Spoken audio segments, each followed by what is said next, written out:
स्वागत है आपका हमारे YouTube चैनल आवाज़े अदनान पर। उम्मीद करता हूं आप सब बहुत अच्छे होंगे। महाराष्ट्र चुनाव को लेकर एआईएमआईएम के अध्यक्ष असदुद्दीन ओवैसी साहब का नया बयान आया है, वो मैं आपको सुनाऊंगा। वीडियो को पूरा देखें। उन्होंने कहा है कि महाराष्ट्र में हमारे मौजूदा 2 विधायक हैं, हम मजबूती से चुनाव लड़ेंगे। हमें कामयाबी महाराष्ट्र में पहले भी मिली है और इंशाअल्लाह ताला आगे भी मिलेगी।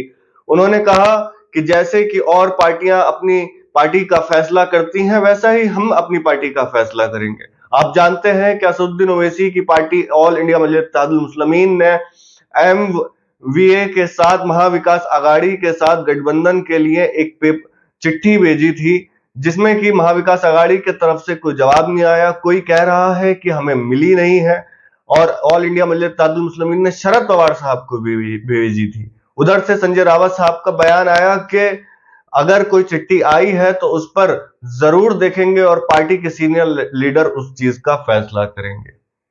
अगर चुनाव से पहले चुनाव की तारीखों के नतीजे आ गए हैं, लेकिन चुनाव से पहले अगर ऑल इंडिया मजलिस इत्तेहादुल मुस्लिमीन का महाविकास आघाड़ी के साथ गठबंधन होता है तो ये काफी फायदेमंद होगा, क्योंकि 2024 में जो महाविकास आघाड़ी को महाराष्ट्र में कामयाबी मिली थी, तो कहीं ना कहीं एआईएमआईएम उसमें नहीं लड़ी थी चुनाव। सिर्फ 1 या 2 सीटों पर चुनाव लड़ी थी महाराष्ट्र के लोकसभा इलेक्शन में, या फिर और सीटों पर भी लड़ी थी, तो मजबूती से चुनाव नहीं लड़ी थी। औरंगाबाद लोकसभा से ही मजबूती से एआईएमआईएम चुनाव लड़ी थी।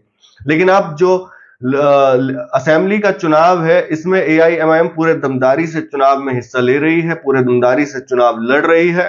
तो ये महाविकास आघाड़ी के लिए नुकसान भी हो सकता है, और अब समाजवादी पार्टी की भी एंट्री हो गई है।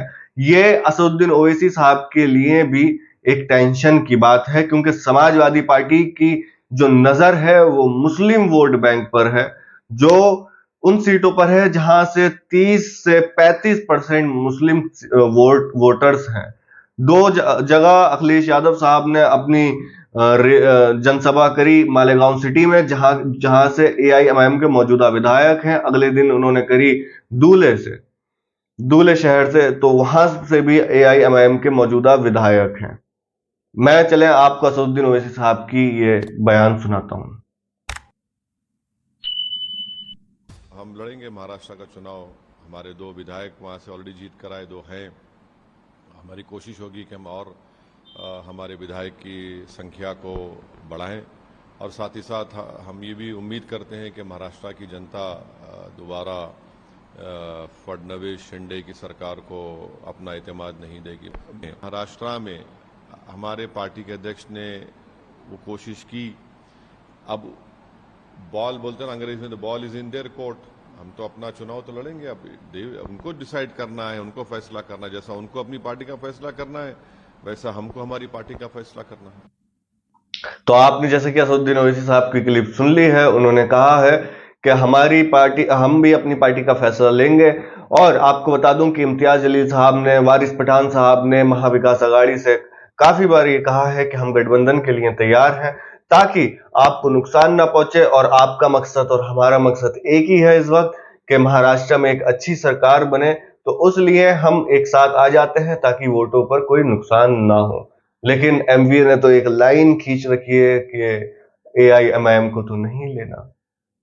क्यों? क्योंकि अगर एआईएमआईएम को ले लिया और एआईएमआईएम मजबूती से चुनाव लड़ रही है, ये जाहिर है, तो एआईएमआईएम के जो विधायक हैं, जो नेता हैं, वो तो मजबूती से आवाज उठाते ही हैं, बेबाकी से बोलते ही हैं। अभी आपने देखा होगा कि इम्तियाज जलील साहब भी लोकसभा का बाई इलेक्शन लड़ रहे हैं, तैयारियां शुरू हो गई हैं, अनाउंसमेंट भी हो गई है कि इम्तियाज जलील साहब लोकसभा का उपचुनाव लड़ेंगे। तो अब आपको देखना है, आप मुझे कमेंट करके बताएं कि महाराष्ट्र में क्या आप चाहते हैं ऑल इंडिया मजलिस इत्तेहादुल मुस्लिमीन मजबूत हो और आपकी क़यादत करे, या फिर आप चाहते हैं समाजवादी पार्टी आपकी क़यादत करे। अगर आप ऑल इंडिया मजलिस इत्तेहादुल मुस्लिमीन और असदुद्दीन ओवैसी साहब को चाहते हैं तो हमारे चैनल को जरूर सब्सक्राइब करें, वीडियो को जरूर लाइक करें।